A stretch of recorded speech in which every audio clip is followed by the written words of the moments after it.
오늘 전에 읽으신 본문의 말씀을 가지고 무엇을 따라가고 있는가?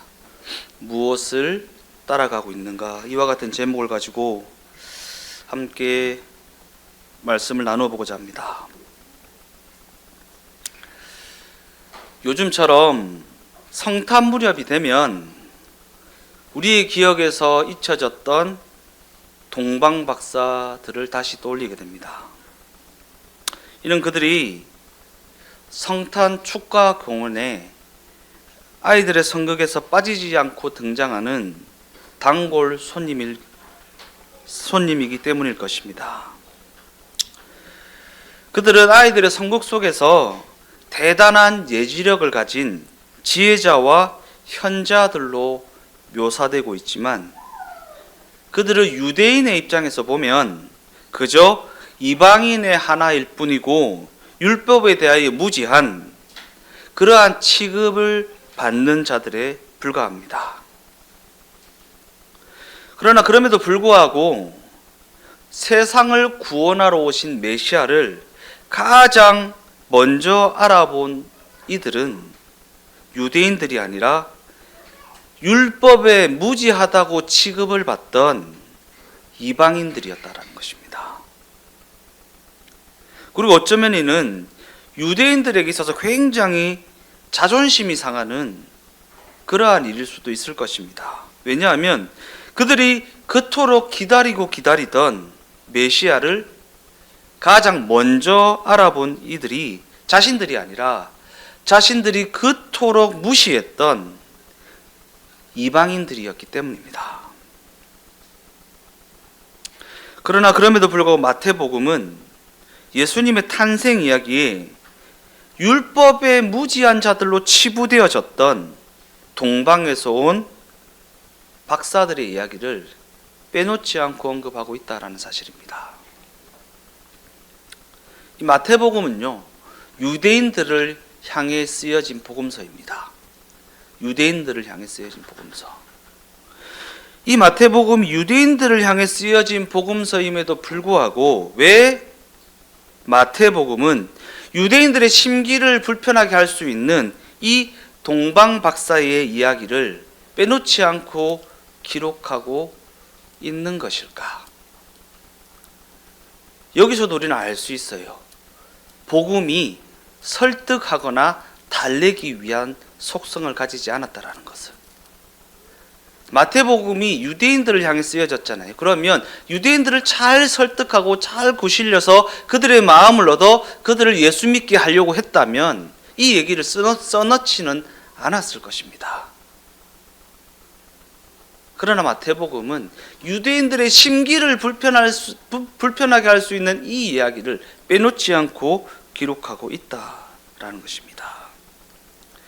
이사야서 60장 3절에 보면 나라들은 내 빛으로 왕들은 빛으로 내 광명으로 나아오리라. 이 말씀의 기준으로 볼 때 우리는 동방 박사들의 등장이 하나님의 이 말씀이 이루어지는 말씀의 성취의 사건이라는 사실에 주목해야 됩니다. 이 이야기가 유대인들의 심기를 불편하게 하느냐 안 하느냐가 중요한 것이 아니라 하나님의 말씀이 이루어지는 사건이 선포되어지느냐 아니냐가 더욱 중요하다라는 것입니다. 마태복음은 동방박사라는 이 단어를 헬라어 마고이라는 단어를 써서 기록하고 있습니다. 그리고 이 마고이라는 헬라어 단어는 고대 메대 왕국의 마귀족을 일컫는 말입니다. 마귀족. 그리고 마귀족은 사제의 일을 감당하던 사람들입니다. 즉 마고이라고 하는 사제들은 고대 세계에서 사제의 일, 곧 하늘의 별을 연구하면서 땅에서 나타날 징조를 연구하는 그러한 일을 하는 자들이었다라는 것입니다. 하늘의 별을 연구하고 그 사료를 바탕으로 해서 땅에서 나타날 징조에 대해서 연구하는 사람들. 그리고 이 마고이족들은 문헌에 따르면 전 세계를 하나의 공동체로 여겼습니다. 전 세계를 하나의 공동체로 여겼다. 그리고 그들은 그 전 세계라는 하나의 공동체 안에 어떠한 사건이 벌어질 때가 되면 그 무엇보다 먼저 하늘에서 특별한 징조가 나타난다고 믿었던 그러한 사람들입니다. 그래서 그들은 그러한 믿음을 가지고 밤하늘의 별들을 응시하며 하늘에서 나타나는 특별한 징조를 발견하기 위해 밤을 지새우는 일을 마다하지 않았다라는 것입니다. 이와 같은 관점으로 볼 때 인생의 바른 길을 찾기 위해 하늘의 뜻을 구하고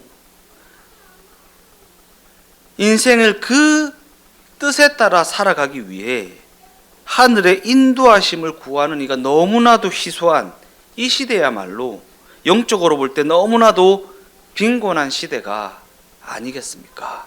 인생의 바른 길을 찾기 위해 하늘의 뜻을 구하고 그 하늘의 뜻을 따라 살아내기 위해 하나님의 인도하심을 구하는 이가 없잖아요. 교회 안에는 있습니까? 찾아보기가 쉽지 않습니다. 그래서 이 시대를 빈곤의 시대, 영적인 빈곤의 시대라고 이야기하는 것입니다. 동방 박사들은 유난히 크고 빛나는 별을 발견하게 되었고 그 별을 따라 길을 나섭니다. 이는 그들이 하늘의 그와 같은 징조를 통해 하나님이 정하신 왕의 탄생을 직감했기 때문일 것입니다. 그래서 그들은 그 별을 따라 예루살렘에 이르러 사람들에게 이렇게 묻습니다. 마태복음 2장 2절입니다. 유대인의 왕으로 나신 이가 어디 계시냐?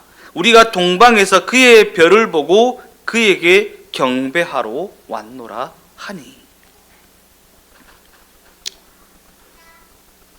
어쩌면 너무나도 자연스러운 일이라고 여길 수도 있겠지만 이 대목에서 우리는 너무나 중요한 부분을 볼 수 있어야 됩니다.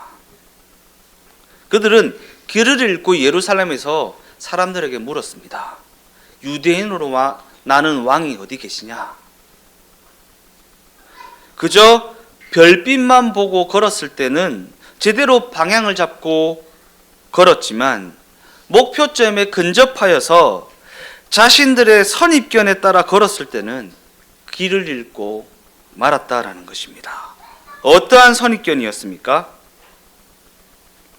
왕의 운명을 타고난 사람이 태어날 곳은 예루살렘이다 라는 선입견입니다. 자신들의 선입견, 자신들의 상식의 기준을 가지고 왕은 예루살렘에서 나겠지 라는,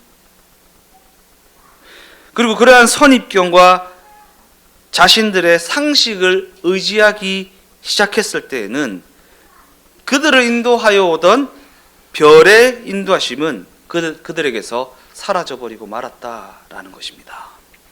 아니, 어쩌면 별은 여전히 거기에 있었지만 우리가 우리의 선입견 때문에, 우리의 상식 때문에, 우리의 지식 때문에 그 별을 보지 못했을 수도 있습니다. 예전에 어떤 사람이 실험을 했잖아요. 상식에 사로잡히면 이렇게 크게 있는데도 보지 못한다. 눈앞에 이렇게 큰 물체가 있음에도 불구하고 내 상식에 사로잡히니까 이게 안 보이더라라는 것입니다. 내 지혜, 내 상식, 내 선입견에 내가 맞다고 생각하는 그것에 내 마음을 빼앗겨버리면 눈앞에 이렇게 크게 왕이 계심에도 불구하고 그 왕이 내 눈에 들어오지 않는다라는 것입니다. 그런 관점에서 우리는 스스로에게 이러한 질문을 던져보아야 합니다. 과연 우리는 이 세상을 우리의 선입견과 우리의 상식을 넘어서는 관점, 곧 하나님의 관점으로 바라보고 있는가? 내 인생을, 내 자녀를, 내 부모를, 이 땅에서의 그 여정을 우리의 선입견과 우리의 상식을 넘어서는 하나님의 관점으로 볼 수 있는 눈을 가지고 있는가? 이는 우리가 하나님의 관점을 가지고 우리의 선입견과 우리의 상식을 극복할 수 있어야 한다라는 것입니다. 요한복음이 얘기하잖아요. 그들은 빛을 보지 못하였고 빛을 알지 못하였다. 왕이 오셨음에도 불구하고 그를 멸시하고 십자가에 못 박았다. 유대인들을 사로잡고 있었던 게 무엇입니까? 율법의 상식, 율법으로 말미암은 선입견, 그들의 위치와 자리로 말미암은 그 눈이 왕이 오셨음에도 불구하고 왕을 보지 못하고 그 왕을 십자가에 못 박게 만들었다라는 것입니다.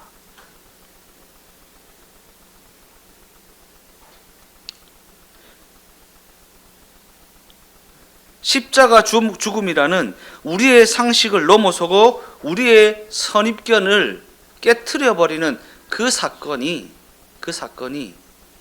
우리로 하여금 너희는 이제 너희의 상식과 선입견을 넘어서서 하나님의 인도하심을 따라 살아가야 하는 존재이다라는 것을 이야기해 주고 있지 않습니까? 본문으로 돌아와서 동방 박사들의 그 선입견과 그들의 그 상식의 기준에서 나온 그 물음은 그곳에 엄청난 소동을 일으키고 말았습니다. 그 한마디 물음 때문에 왕이 나신다라는 그 이야기가 헤롯의 귀에 들리게 되었고, 그로 말미암아 어마어마한 사륙이 벌어지고 말았지 않습니까?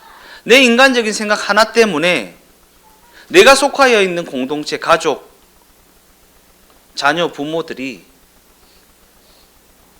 어려움을 겪고 있지는 않는지 한번 생각해 볼 대목 아니겠습니까? 내 인간적인 그 선입견과 상식과 내가 정답이라고 고집을 피우는 그 생각 때문에 나와 함께 길을 가고 있는 자녀, 배우자, 부모가 하나님의 다루심 가운데서 어려움을 겪고 있지는 않는지.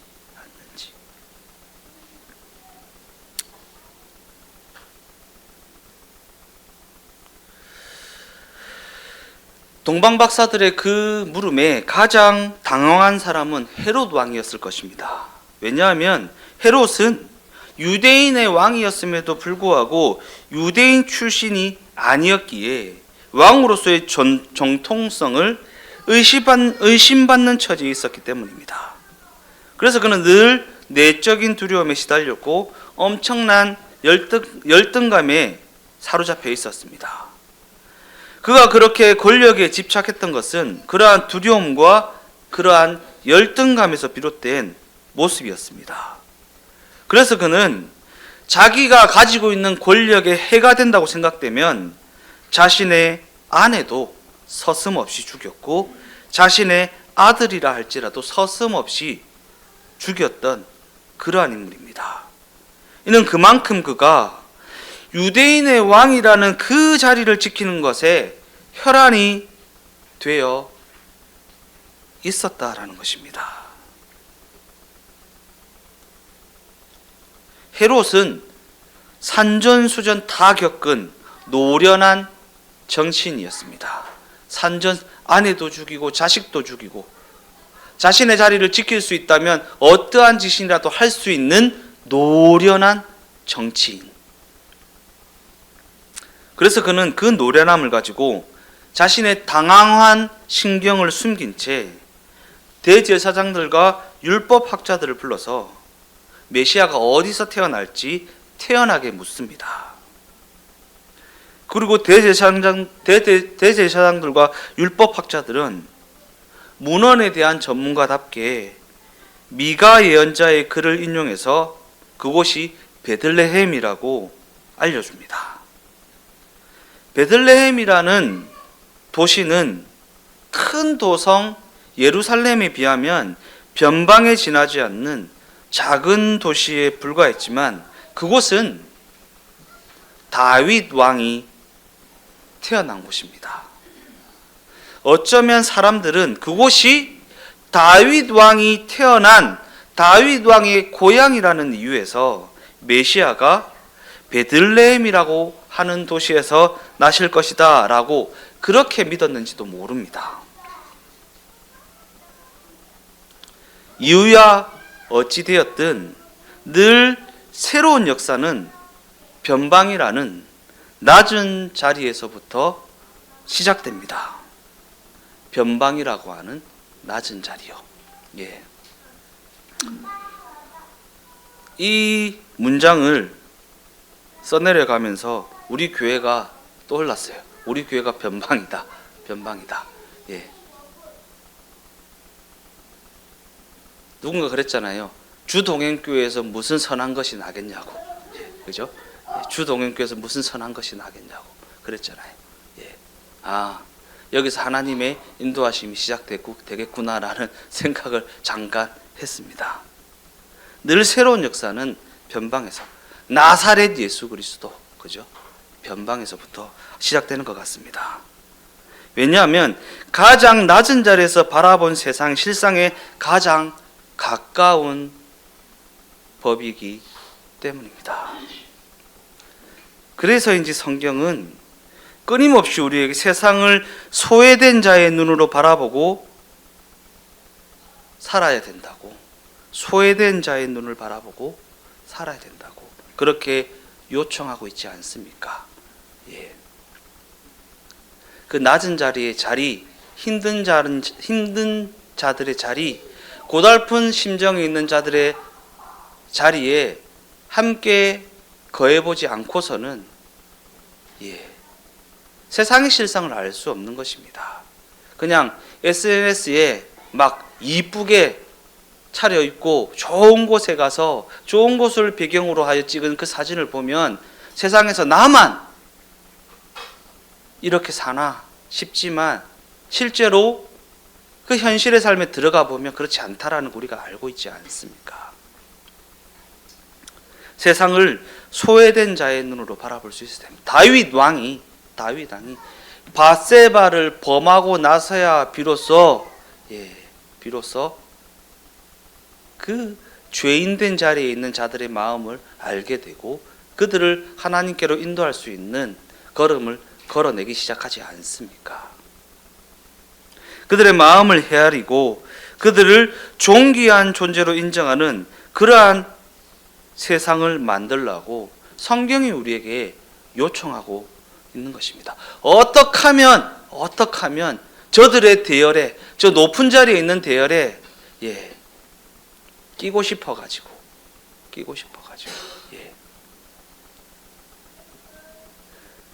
제 친구 중에 누군가가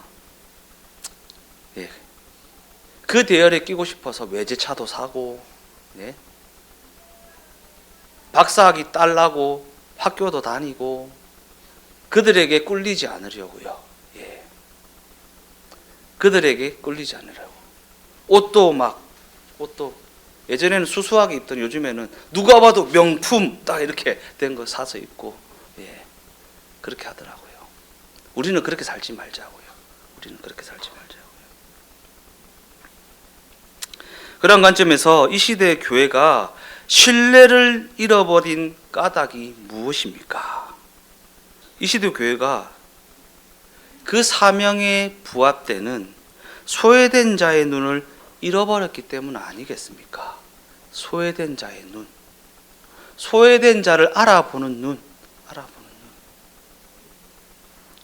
이러한 성경의 요구가 무시되어지니까 이 시대의 교회가 이 세상으로부터 비난을 받게 되어버린 것 아니겠습니까?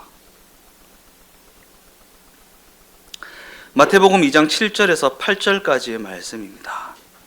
이에 헤롯이 가만히 박사들을 불러 별이 나타난 때를 자세히 묻고 베들레헴으로 보내며 이르되 가서 아기에 대하여 자세히 알아보고 찾거든 내게 고하여 나도 가서 그에게 경배하게 하라. 헤롯은 동방 박사들에게 베들레헴으로 가보라고 일러주었습니다. 여기서 자세히 알아보고 찾거든 내게 구하여 나도 가서 그에게 경배하게 하라라는 헤롯의 이 말이 너무나도 공포스럽게 들리지 않습니까? 예. 자신의 자리를 지키기 위해서 주변인들을 이용해 먹는 이 모습 말입니다. 사람이 이렇게 무서운 것입니다. 예. 막 소복 입은 귀신이 등장하는 호러물이 무서운 것이 아니라 사람의 욕심이 이만큼 무서운 것입니다. 우리가 잘 알다시피 베들레헴이라는 이 땅은 메시아가 오신 땅임에도 불구하고 이 이유 하나 때문에 유혈의 땅이 되어버리고 말았지 않습니까? 헤롯이 자기의 자리를 지키기 위해서 그 땅을 유혈의 땅으로 만들어 버렸지 않습니까? 성경은 헤롯이 군사를 보내요 2살 이하의 아기들을 모두 죽였다고 그렇게 기록하고 있지 않습니까? 이처럼 자리를 빼앗길까봐 두려움에 사로잡힌 권력은 이와 같은 잔인한 일을 행하고 말았지만 동방 박사들은 그 사실을 전혀 눈치채지 못하였다라는 것입니다. 헤롯 왕 친절하네. 베들레헴까지 알려주고, 야, 아기를 찾으면 자기도 와서 예배한다네. 예. 어찌되었든 그들은 별의 인도함을 따라 목적지에 도착하게 되었습니다. 동방 박사들을 인도하던 그 별은 아기 예수님 위에 이르자 멈추어 섰습니다. 그들을 인도하던 그 별은 아기 위에 이르자 멈추었지만 그들은 이 세상을 비추는 진정한 별이 그 아기 예수라는 것을 알게 되었습니다. 그래서 보배압을 열어 예물을 바치고 그에게 경배하지 않았습니까? 그들은 그 기쁨과 감격을 안고 아기 앞에 엎드려 경배하였고 또한 황금과 유황과 몰약을 예물로 바쳤다라는 것입니다. 과연 예수님은 평강의 왕으로 이 땅에 오셨습니다. 우리의 왕으로 오셨습니다. 우리를 인도하시고 우리를 다스리시는 목자로 이 땅에 오셨습니다. 그러나 그의 왕관은 가시 면류관이었고 그의 보좌는 십자가 형틀이라는 죽음의 자리였습니다. 말구유에서 태어나서 십자가에서 그 인생을 마친 예수 그리스도. 세상의 관점으로 볼 때 그 인생은 분명 실패자입니다. 그러나 하나님은 그의 인생을 뭐라고 말씀하십니까? 당신의 영광이다. 당신의 영광이다. 요한복음 12장 25절은 이렇게 기록하고 있습니다. 자기의 생명을 사랑하는 자는 잃어버릴 것이요 이 세상에서 자기의 생명을 미워하는 자는 영생하도록 보전하리라.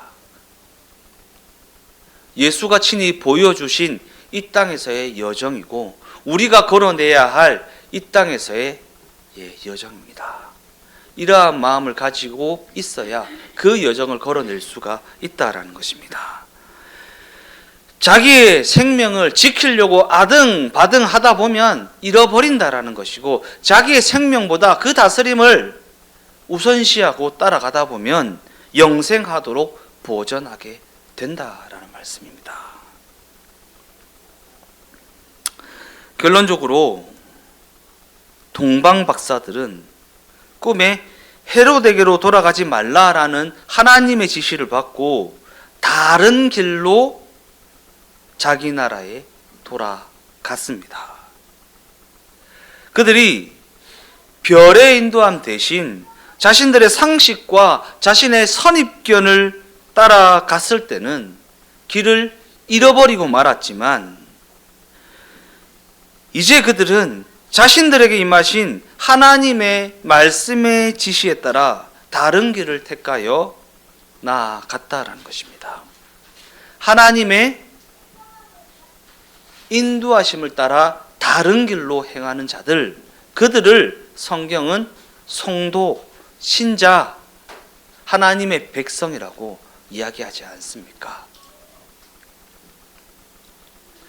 그 길은 우리가 전혀 예상했지 못했던 길이고 우리가 계획하지도 않은 길입니다.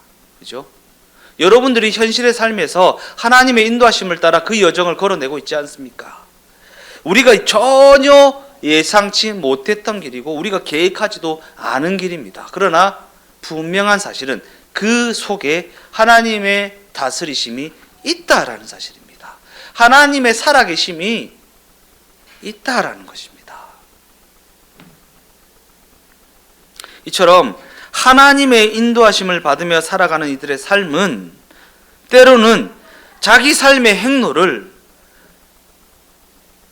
그분의 뜻에 따라 바꿔야 할 때가 있습니다. 내가 볼 때는 이쪽인 것 같은데, 내가 볼 때는 이렇게 해야 할 것 같은데 그분의 뜻에 따라 그 행로를 바꿔야 할 때가 있지 않습니까? 과연 나는 여전히 내 생각과 내 선입견과 내 상식에 사로잡혀서 걸음을 내딛고 있지는 않는가? 내 그런 가요인지 찬양인지 알 수 없는 내 속에 내가 너무나 많아 당신에 거할 곳이 없다라는, 내 속에 내 생각이 너무 많고 내 정답이 너무 많고 내 지혜가 너무나도 많아서 하나님의 다스리심이 거할 곳이 없지는 않는지 생각해 보아야 한다라는 것입니다. 그저 행복이라는 신기루를 쫓아가던 삶, 이 세상이 추구하는 이 세대의 흐름을 따라가던 삶이 그 흐름에서 벗어나 하나님의 인도하심을 따라 다른 길로 나아가야 할 때가 있다라는 사실을 인정하게 되시기를 예수님의 이름으로 축원드립니다. 성경은 그 길이 우리의 바램과는 정반대가 되는 너무나도 좁은 길이라는 사실을 분명히 하고 있습니다. 우리의 바램과는 정반대가 되는 너무나도 좁은 길, 사람들이 찾지 않는 좁은 길, 이 세상의 관점으로 볼 때는 별로 매력이 없는 그러한 좁은 길. 과연 우리는 지금 무엇을 따라가고 있습니까? 내 상식입니까? 하나님의 인도하심입니까? 과연 우리는 지금 어떠한 길로 행하고 있습니까? 혹시 이 세상과 자신의 욕심이 지시하는 길로 행하고 있지는 않습니까? 물론 이 세상과 자신의 욕심이 지시하는 길로 행하다 보면 가끔은 세상을 다 얻은 듯한 행복을 맛보기도 합니다. 그러나 우리는 그 길이 허공을 맴도는 수레바퀴에 불과하다라는 사실을 깨달아야 하는 것입니다. 그러한 관점에서 신앙의 여정을 가는 우리는 그 수레바퀴에서 벗어날 용기와 그 좁은 길을 선택할 수 있는 믿음이 우리 가운데 있어져야 합니다. 우리의 실력으로는 갈 수 없습니다. 하나님이 주시는 용기와 하나님이 주시는 믿음이 있어야 그 좁은 길을 선택할 수 있고 그 수레바퀴에서 벗어날 수 있습니다. 지금 당장 이어가던 길을 그만두라는 말이 아닙니다. 지금 당장 현재 일을 벗어던지고 포기하라는 말도 아닙니다. 지금까지 우리가 외면하였던 하나님의 인도하심을 찾아보자는 것이고 발견해보자는 것이고 그 인도하심이 발견되어지고 찾아지면 그 인도하심에 순종하여 걸음을 내딛어 보자라는 것입니다. 예수 그리스도께서 캄캄한 밤과 같은 우리의 인생에 빛으로 찾아 들어오셨습니다. 그렇게 빛으로 오신 주님께서 우리 모두의 인생에 임재하셔서 그 인생을 비추시고 그 인생을 인도해 주시겠다고 말씀하십니다. 그 빛의 인도하심을 따라, 예수님의 그 인도하심을 따라 믿음과 순종의 걸음을 내딛는 우리 모든 인생이 다 되어지시기를 예수님의 이름으로 축원드립니다.